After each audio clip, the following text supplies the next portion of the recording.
He has blasted the investigation into his administration as a witch hunt and claimed that the probe was tainted, even as some of his top aides turned against him to work with prosecutors. As John Yang reports, the long-awaited decision to indict Israeli Prime Minister Benjamin Netanyahu comes just weeks before an election that could give him another term. Just weeks before Israeli elections, amid a white-hot campaign, Israel's Attorney General recommended that Prime Minister Benjamin Netanyahu be indicted for bribery, fraud, and breach of trust. At an evening news conference, Netanyahu blasted the decision.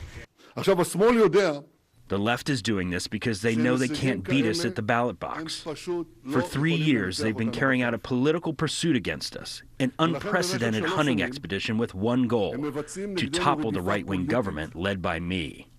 Attorney General Avichai Mandelblit led the 2-year investigation. He once served as a top Netanyahu aide.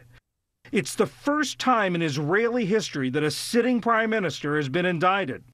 Prosecutors allege Netanyahu eased regulations and approved deals for 2 media companies in exchange for more favorable press coverage.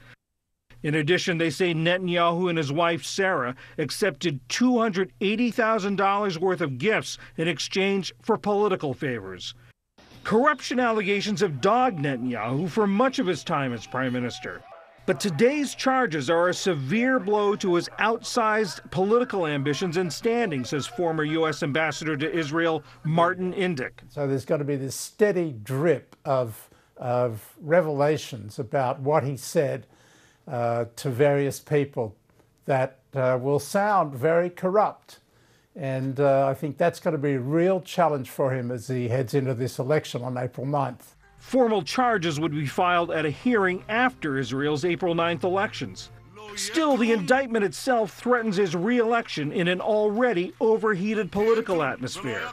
He faces a major challenge from former Army Chief of Staff Benny Gantz, who's formed a centrist political party to take on Netanyahu's right-wing Likud party. There's this sense that a former general who has strong security credentials provides, for the first time in over a decade, a serious challenge to Netanyahu before the indictment came out.